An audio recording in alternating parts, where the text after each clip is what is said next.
നമ്മൾ വീണ്ടും കണ്ണപ്പൻ്റെ അടുത്തേക്ക് നമ്മൾ പൊയ്ക്കൊണ്ടിരിക്കുകയാണ്.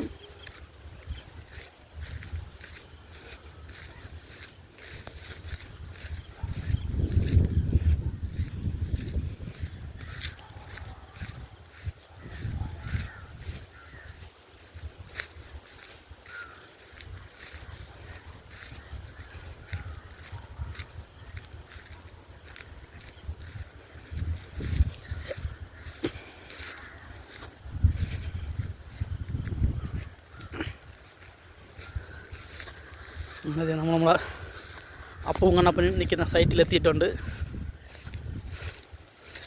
ഈ തെങ്ങിൻ്റെ സൈഡിൽ നിൽക്കുന്നതാണ് നമ്മുടെ അപ്പു. ഞാൻ പറഞ്ഞുകൊണ്ടോ തലവെഴുത്തി നോക്കിക്കൊണ്ട് നിൽക്കുകയാണ്. അപ്പോൾ വേണ്ട, അങ്ങനെ നമ്മളെ നോക്കി നിൽക്കുകയാണ്. അതിന് നമ്മളെ കണ്ണപ്പൻ്റെ അടുത്തേക്ക് പോവാം. കണ്ണപ്പൻ്റെ അപ്പു വലുതായിട്ട് പുറത്ത് അഴുക്കൊന്നും ആക്കിയിട്ടില്ല, ചെളിയും വെള്ളമൊന്നും ആയിട്ടില്ല. അപ്പോൾ അങ്ങനെ പുല്ലൊക്കെ കഴിച്ച് അങ്ങനെ നിൽക്കുവാണ്. അപ്പോൾ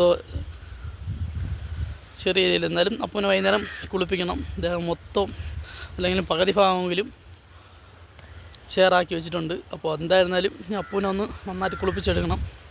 നമ്മളിവിടെയൊക്കെയാണ് നമ്മൾ അപ്പൂനെയും കണ്ണപ്പനെയൊക്കെ മേയാൻ വേണ്ടി കൊണ്ട് കിട്ടുന്ന സ്ഥലം ഇതാണ്. അടുത്ത് നമ്മളെ കണ്ണപ്പൻ, എൻ്റെ സൗണ്ട് കേട്ടോണ്ടേ കണ്ണപ്പൻ മുന്നോട്ട് വരികയാണ് നമ്മളടുത്തോട്ട്.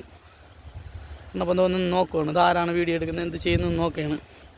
കണ്ണപ്പ ബാ, പുളി വാ. കണ്ണപ്പൻ വിളിച്ചത് അതിൻ്റെ അടുത്തേക്ക് വരികയാണ്.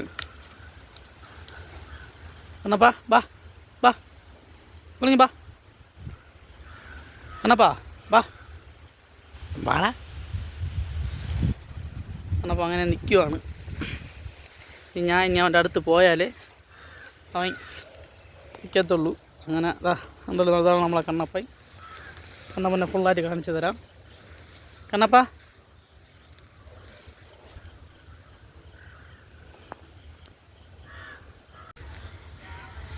Hello guys. അപ്പോൾ നമ്മൾ അപ്പവും കണ്ണപ്പനെ നമ്മൾ കരയിലോട്ട് കൊണ്ടുപോവുകയാണ്. വയലിൽ നിന്ന് കരയിലോട്ട് കയറ്റുകയാണ്.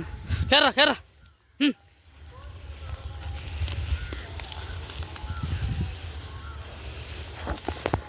അവന്മാർ കരയ്ക്ക് കയറിയിട്ടുണ്ട്.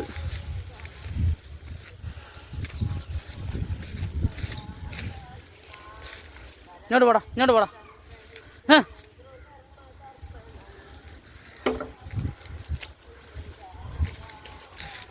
പോട്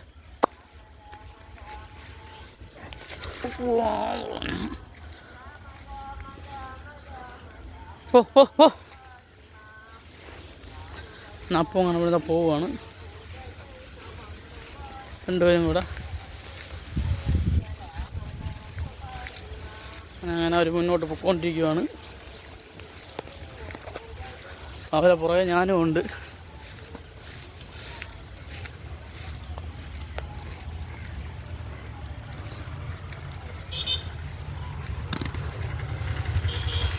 വലത്തെ സൈഡിൽ കണ്ണനും ഇടത്തെ സൈഡിൽ അപ്പുവാണ്.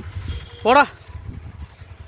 അവന്മാരനി കരയിൽ കൊണ്ടുപോയിട്ട് അവരെ കുളിപ്പിക്കണം. അപ്പോൾ കുളിപ്പിക്കുന്ന സമയത്തുള്ള വീഡിയോ കാണിച്ചു തരാം. അപ്പോൾ ശരി. അപ്പോൾ എൻ്റെ എല്ലാ കൂട്ടുകാരുടെയും താൽക്കാലികമായി കുളിപ്പിക്കുന്നവരെ ഉള്ള സമയം അവന്മാർ ഓടിക്കളയും. അപ്പം പിന്നെ പിടിച്ചുകൊണ്ട് പോയില്ലെങ്കിൽ അപ്പോൾ അതുകൊണ്ട്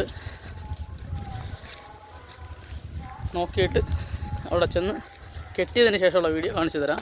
കെട്ടി കുളിപ്പിക്കുന്നതിൻ്റെ വീഡിയോ കാണിച്ചു തരാം.